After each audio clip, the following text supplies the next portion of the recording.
competition. Now I would like to call third semester Ariba and Faizuddin to come forward and present their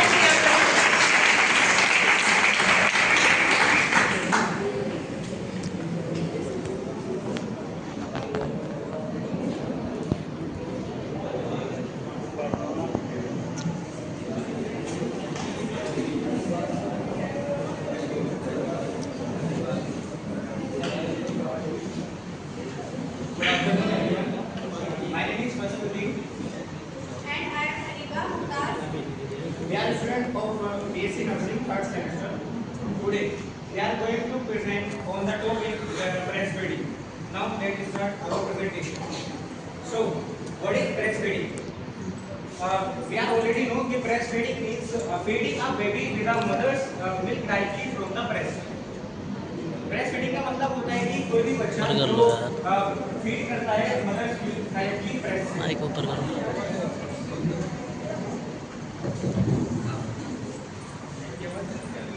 okay so let's discuss about the theme. What is the theme? Anybody कोई बता सकता है theme क्या है हमारी breast feeding week का?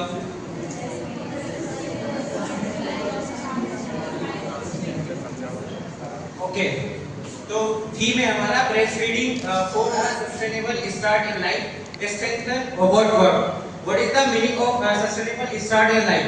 It means कि healthy start और हेल्दी फ्यूचर। मींस एक बेबी की अगर हेल्दी स्टार्टिंग होगी, मतलब शुरू में ही उसको एक जो मदर से उसका मिल्क मिलेगा तो हो सकता है उसका फ्यूचर भी अच्छा हो। मींस अगर हम एक बेबी को उस मदर मिल्क ना देकर और कॉम्प्लीमेंट्री फूड इंट्रोड्यूस कराते हैं तो हो सकता है कि बेबी माल न्यूट्रिशन हो जाए, हो सकता है इन फ्यूचर उसको बहुत सारी प्रॉब्लम्स उसे फेस करनी पड़े। स्टेप और वर्क इट मींस कि जो चला आ रहा है पहले से, ऐसा नहीं है कि ब्रेस्ट फीडिंग एक कोई नया टॉपिक है, ये पहले से ही चला आ रहा है तो उसी को हमें प्रमोट करना है और उसी को ही हमें स्ट्रेंथन करना है। मींस उसी को हमें आगे बढ़ाना है।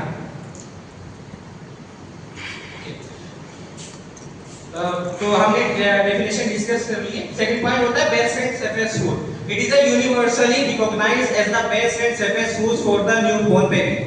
बेस्ट एंड सेफेस्ट मींस होता है, बेस्ट मींस के it contain all important nutritions, जैसे फॉर एग्जांपल प्रोटीन, कार्बोहाइड्रेट, मतलब ये वो सारे इंपॉर्टेंट न्यूट्रिशंस कंटेन करता है जो एक बेबी को जरूरत होती है for healthy body, healthy mind और ऑप्टिमम ग्रोथ के लिए। मतलब optimum growth mean best possible growth जो एक बेबी अचीव करता है।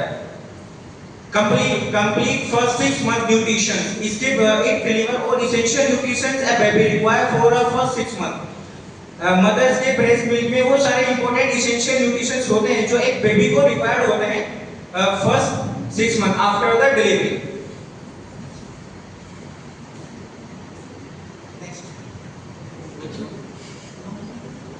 Okay let's discuss about the benefits of the baby. हमको ये पता है कि जो ब्रेस्ट मिल्क होता है वो बहुत इंपॉर्टेंट होता है एक बेबी के लिए, तो हम कुछ बेनिफिट्स देखते हैं। फर्स्ट है strong immune system loaded with protective material antibodies that guide against infectious and disease. जो एक ब्रेस्ट मिल्क होता है उसमें हम जानते हैं कि उसमें आईजीए एंटीबॉडी होती है जो एक प्रोटेक्टिव फैक्ट्री की तरह बॉडी को प्रोटेक्ट करती है, क्योंकि न्यूबॉर्न बेबी की इम्यूनिटी इतनी स्ट्रॉन्ग नहीं होती कि वो इन्फेक्शियस या किसी बैक्टीरिया से फाइट कर सके, तो उसको मदर के जो ब्रेस्ट मिल्क होता है उससे वो आईजीए एंटीबॉडी लेता है और कोई इन्फेक्शियस या कोई भी डिसीज से वो फाइट करती है।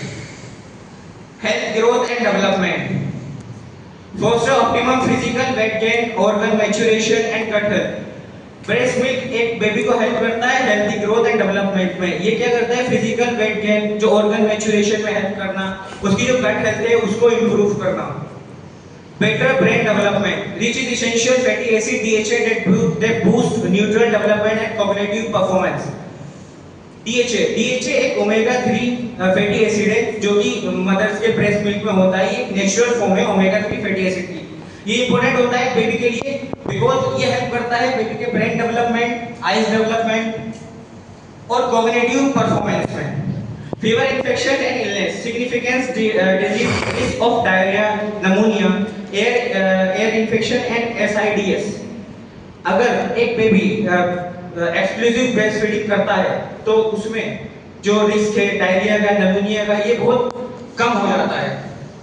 Next, strong emotional bond, direct skin to skin contact build deep emotional security and maternal attachment. जो स्किन टू स्किन कांटेक्ट होता है, फर्स्ट ऑफ ऑल जब एक बेबी ब्रेस्ट फीडिंग करता है तो एक हार्मोन रिलीज होता है जिसको बोलते हैं ऑक्सीटोसिन। ये क्या करता है, ये बेबी को हेल्प करता है मदर से डीप इमोशनल अटैचमेंट होने में। Next,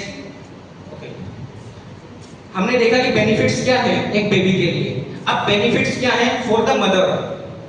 first, uterine recovery, help the uterus return to the normal size faster by triggering oxytocin release after delivery. ये हेल्प करता है यूट्रस को return to the normal size faster. ये oxytocin, इस oxytocin इसमें भी हेल्प करता है, ऑक्सीटोसिन हेल्प करता है कि जो यूट्रस है वो return to the normal size. Next, reduce bleeding, effectively reduce postpartum bleeding, promoting a safe and faster physical recovery. Next, lower cancer risk, significantly lower the risk of developing lifetime breast and ovarian cancer. Acceptive breast feeding जो है वो lower कर देती है cancer risk को, not 100%, ये reduce कर देती है। मतलब चांसेस बहुत कम होते हैं कि जो एक्सेसिव ब्रेस्ट फीडिंग जो मदर करा रही हैं उनको बहुत कम चांस होते हैं कि उनको कोई ओवेरियन या फिर कोई ब्रेस्ट कैंसर हो। वेट एंड बॉन्डिंग हमने पहले ही देखा कि skin to skin contact, oxytocin की हेल्प करते हैं एक बेबी को मदर से डीप इमोशनल अटैचमेंट में। वेट लूज का मतलब यहाँ पे ये है कि जो आफ्टर द डिलीवरी जो मदर्स की ब्रेस्ट में मिल्क प्रोड्यूस होता है उसके लिए जो मदर्स की बॉडी है वो 400 to 500 calories per day extra use करती है to produce the breast milk. तो वहीं पर ही जब एक्स्ट्रा कैलोरीज यूज होंगी तो कहीं ना कहीं मदर्स के वेट में भी डिफरेंट आता है। सस्टेनेबल स्टार्ट इन लाइफ, हमने इसमें बेनिफिट्स देखा बेबी को, मदर्स। अब इन्वायरमेंट का भी इस पे बहुत बड़ा एक असर होता है। जैसे सर ने आपको कल बताया था कि अगर हम कोई भी अवेयरनेस करते हैं तो उसके दो ही कारण होते हैं, या तो ह्यूमन यानी इंसानों को उसका क्या फायदा है और नेचर को क्या फायदा है, राइट सर? तो उसी का ही एक पार्ट ये है, इसमें लिखा है कि इको फ्रेंडली और इकोनॉमिक इंपैक्ट क्या है। नो प्लास्टिक बोतल नीडेड, जीरो प्लास्टिक वेस्ट और रबर टैक्स। इट मींस कि जो मदर का मिल्क होता है वो आपको कहीं फैक्ट्री में नहीं मिलेगा, मिलता है? नहीं मिलता है ना, वो मदर्स की बॉडी के अंदर ही बनता है, उसमें कोई प्लास्टिक यूज नहीं होती, कोई बोतल की जरूरत नहीं होती, वो डायरेक्ट बेबी जो है वो ब्रेस्ट से ही सब करता है। इसका सेकंड पॉइंट है no factory production, zero industrial emissions, कोई मैन्युफैक्चरिंग फुटप्रिंट कुछ नहीं, वो सीधा बॉडी मदर्स के ब्रेस्ट में होता है और जो बेबी है वो वहीं से उसको सक कर लेता है। मतलब कोई फैक्ट्री वगैरह की इसमें कोई जरूरत नहीं है। नेक्स्ट, कोई fuel for transaction, save money for family. ये point save money for family, कोई बता सकता है ये पॉइंट यहाँ पे क्यों है? मतलब save money and for family, इसका मतलब क्या है? ब्रेस्ट फीडिंग में सेव मनी फैमिली मींस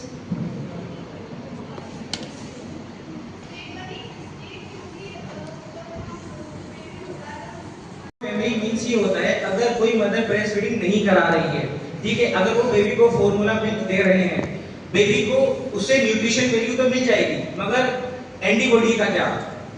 क्योंकि बेबी का जो इम्यून सिस्टम है वो इतना मैच्योर नहीं है कि वो अगेंस्ट किसी भी इंफेक्शन, किसी भी डिजीज, किसी भी बैक्टीरिया से फाइट कर सके। तो यहाँ पे यही है, अगर उसकी न्यूट्रिशन वैल्यू पूरी हो भी जाती है और उसे कोई बीमारी भी नहीं होती, वेल एंड गुड, मगर हो सकता है कि आगे चल के उससे कुछ प्रॉब्लम हो जाए, कोई माइल्ड न्यूट्रिशन हो जाए।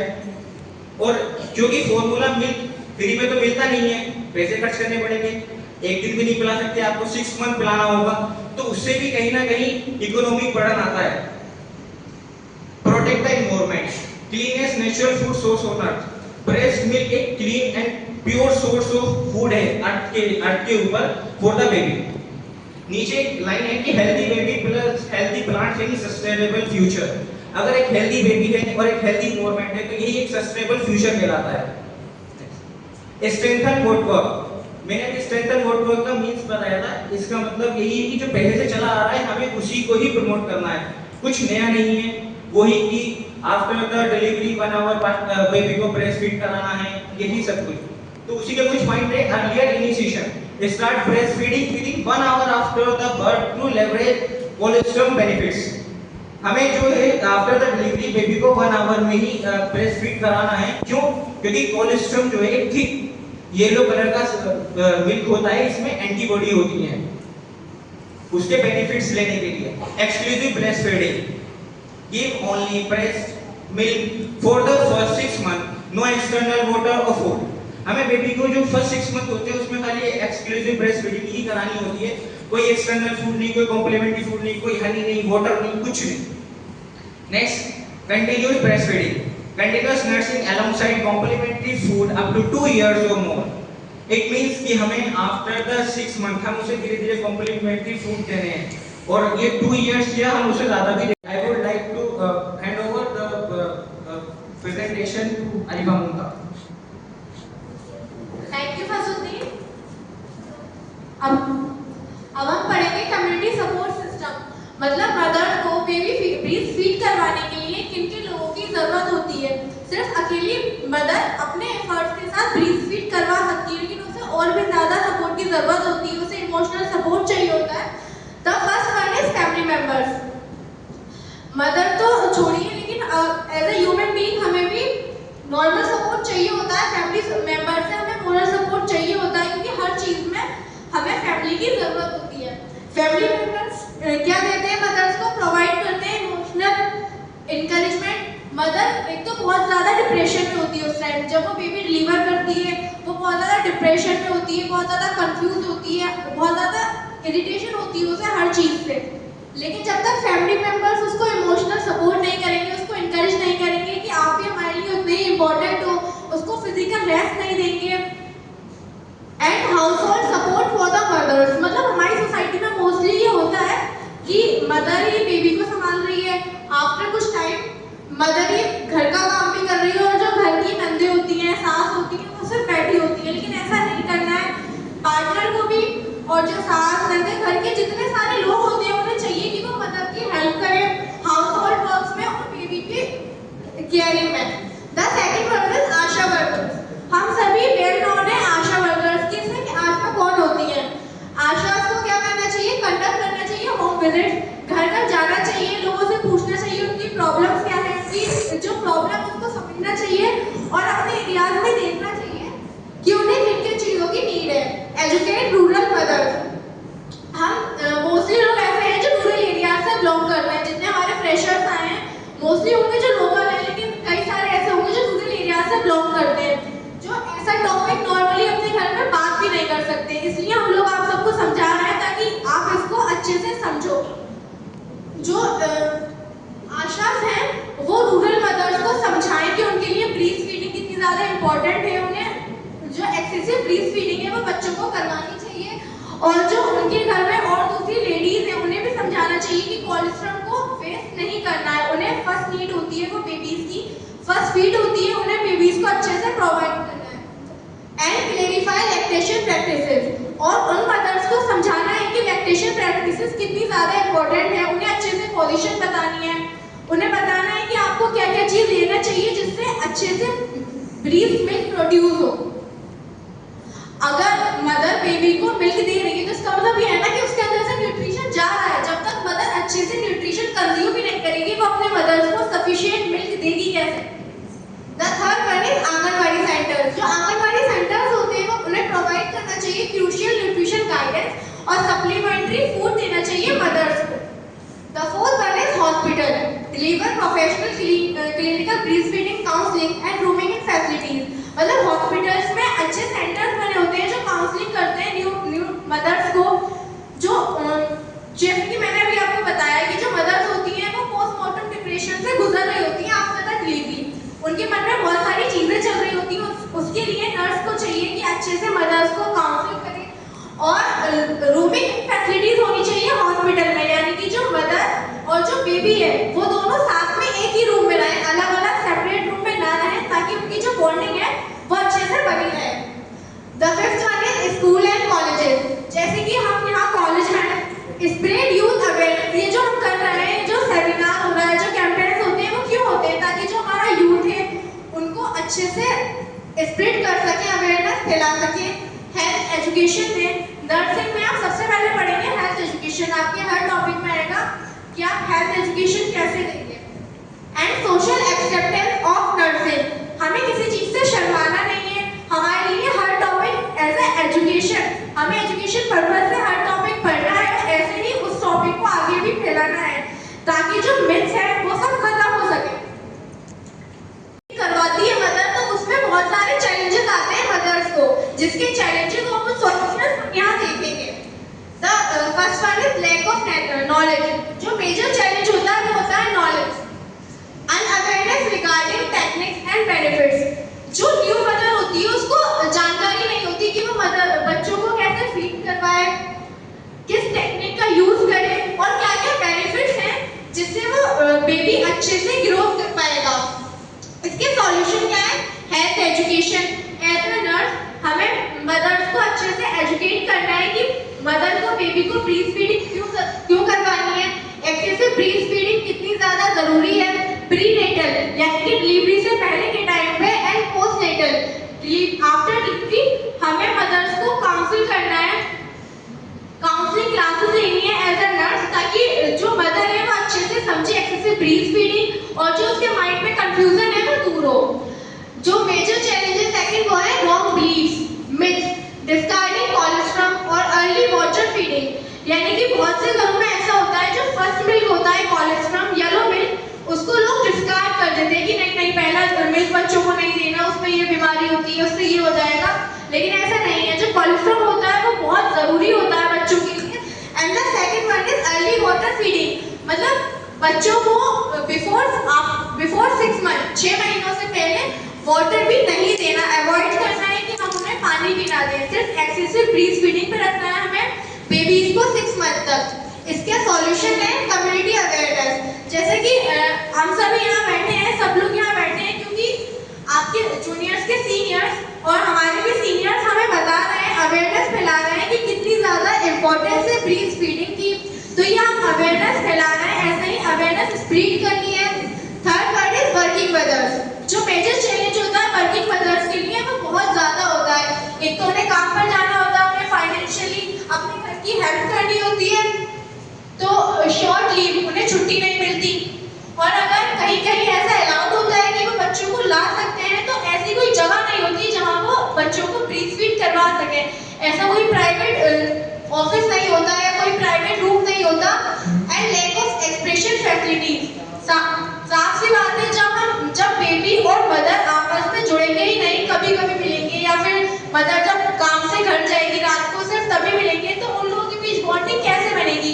कितना कम टाइम में जब मदर बेबी के साथ अपना टाइम स्पेंड कर पा रही है। इसका टारगेटेड सॉल्यूशन है work place support, paid maternity leave. Office को चाहिए कि वो पेड मैटरनिटी लीव दें, नर्सिंग ब्रेक्स दें और क्रैचेस प्रोवाइड करवाएं मदर के लिए ताकि वो अपने बेबी को अच्छे से अपने वर्क प्लेस पे भी ला सके। And the last one is poor family support, maternal isolation and exhaustion. Poor family support का मतलब ये है कि फैमिली सपोर्ट कितना इंपॉर्टेंट है मदर के लिए। अगर फैमिली सपोर्ट ही नहीं करेगी मदर को और मदर को काम भी देखना है, बच्चे को भी संभालना है, घर का काम भी करना है, तो वो कितना ज़्यादा फ्रस्ट्रेटेड हो जाएगी। सो अभी यहाँ आप 4 बजे तक पढ़ रहे हो, फिर उसके बाद आपको घर जाकर आपको असाइनमेंट दे दी है और जो डेडलाइन है वो भी कल की रख ली, कितना ज़्यादा फ्रस्ट्रेशन आएगा ना कि आप 4 बजे तक ना पढ़े और घर जाकर फिर हमें असाइनमेंट बनाने और कल 9 बजे सबमिट भी करना है।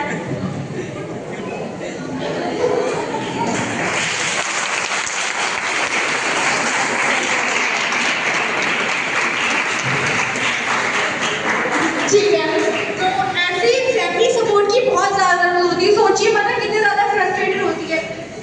जाहिर सी बात है कि फादर भी बाहर काम करता है, उसको भी अपने बेबी के लिए कमाना है, अपनी वाइफ के लिए कमाना है। लेकिन अगर वो घर आने के बाद कुछ घंटे अपने बच्चे को दे दे, कुछ घंटे अपनी वाइफ के साथ बिता दे, तो कितना अच्छे इमोशन सपोर्ट हो जाएगा ना उसके लिए। और जाहिर सी बात है वाइफ को भी कितना अच्छा लगेगा। जो इसका सॉल्यूशन है वो मैंने आपको बता दिया कि फैमिली इंकरेजमेंट कितना ज़्यादा ज़रूरी है। जो घर के और लोग हैं वो घर के काम में हेल्प कर दे, जैसे अगर मदर बच्चे को फीड करवा रहे हैं तो वो थोड़ा ऊपर का काम कर दे। अब हम पढ़ेंगे रोल ऑफ नर्सिंग प्रोफेशनल। जाहिर सी बात है कि हम तो फ्यूचर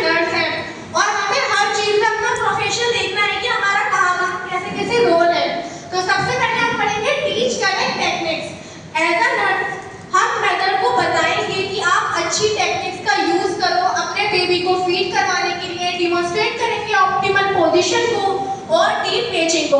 जैसा कि कल भी और आज भी हमारे सीनियर्स ने आपको बताया, पोजीशन यहाँ दिखाई, जिससे आपको देखकर अच्छे से विजुलाइज करके समझ आ गया होगा पोजीशन का। यस और नॉट? और टीम मैचिंग करवानी। टीम मैचिंग का मतलब जो निपल्स और एरोला है उसका बड़ा पार्ट बेबी के माउथ में जाना चाहिए। अगर ऐसे नहीं जाएगा तो पेनफुल होगा मदर के लिए और वो अच्छे से ब्रीथ फीड नहीं करवा पाएगी, जिस वजह से मदर को लिम्फ होने का खतरा हो जाता है।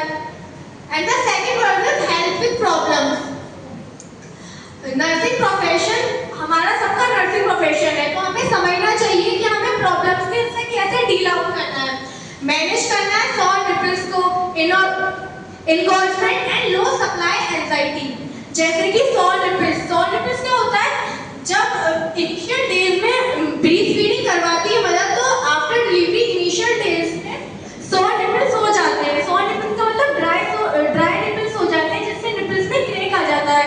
जब बेबी फीड लेता है तो मदर को बहुत ज़्यादा पेन होता है। एंगोर्जमेंट का मतलब है जब बेबी अच्छे से ब्रीथ फीड नहीं ले पाता, अच्छे से सक आउट नहीं कर पाता, जो ब्रीथ है वो हैवी हो जाते हैं, उसमें एक्सेसिव मिल्क आ जाता है, जिसकी वजह से उस मदर को बहुत ज़्यादा तकलीफ होती है अगर बेबी अच्छे से फीड आउट नहीं करेगा। क्योंकि जाहिर सी बात है, अगर वो चीज़ वहीं पर रह जाएगी तो उसमें लिम्फ होने का बहुत ज़्यादा खतरा रहता है। और लो सप्लाई एंजाइटी, कभी कभी ऐसा होता है कि एक मदर अच्छे से उतना मिल्क प्रोड्यूस नहीं कर पाती अपने बेबी के लिए जितना कि बेबी को जरूरी होता है। इसलिए as a nursing profession, as a nurse हमें समझाना है मदर को कि आप अच्छा इंटेक लो, जिसकी वजह से आपके बेबी को अच्छा फीड मिलेगा। The third one is encourage exclusive feeding. Exclusive feeding को इनकरेज करना है, एजुकेट करना है और अवॉइड करना है प्रीलैक्टरल फीड्स को। प्रीलैक्टरल फीड्स में आता है हनी, वाटर, घुट्टी, जो हमारी सबकी दादी माँ हमें बताती है कि बच्चे के पैदा होने सबसे पहले इसको शहद चबाओ, जो कि बिल्कुल गलत है। इससे बेबी को आने वाले टाइम में कुछ प्रॉब्लम्स हो सकती है, हो सकता है कि वो प्रॉब्लम्स पहले ही दिख जाएं। And the fourth one is monitor growth, track infant growth parameters and track progress. Monitor growth का मतलब है कि हमें बेबी की प्रोग्रेस में देखना है कि वो कितने बार अपने डायपर्स वेट कर रहा है, वो अच्छे से खा रहा है, उसका वेट कैसे गेन हो रहा है, उसकी हाइट में क्या क्या चेंजेस आ रहे हैं, उसकी एक्टिविटीज में क्या क्या चेंजेस हैं, वो अपने एज के अकॉर्डिंग अच्छे से ग्रोथ कर पा रहा है या नहीं कर पा रहा है। ऑर्गेनाइज अवेयरनेस प्रोग्राम, तो एज अ नर्स हमें कम्युनिटी को लीड करना है, हमें कम्युनिटी को बताना है कि क्या क्या बीमारी है और कैसे कैसे हो सकती है। तो हमें ब्रीस्ट फीडिंग के बारे में अच्छे से कम्युनिटी को लीड करना है और हॉस्पिटल हेल्थ एजुकेशन में ड्राइव्स करने हैं। And the last one is support with kindness, instil maternal confidence through empathetic care. मतलब एज अ नर्स हमें बिल्कुल नॉन जजमेंटल होकर पेशेंट को सुनना है कि उसकी क्या प्रॉब्लम है, उसको बिल्कुल जज नहीं करना, उसकी जो चीज़ें हैं, उसकी जो बातें हैं वो बिल्कुल कॉन्फिडेंशियल रखनी है। जो बातें उसने आपसे बंद कमरे में कही है वो बातें उसी बंद कमरे में रहें और वहीं उसका सॉल्यूशन बताकर खत्म हो जाए। हमारा ये राइट ही नहीं है कि हम अपने पेशेंट की कॉन्फिडेंशियलिटी को बाहर खोलें।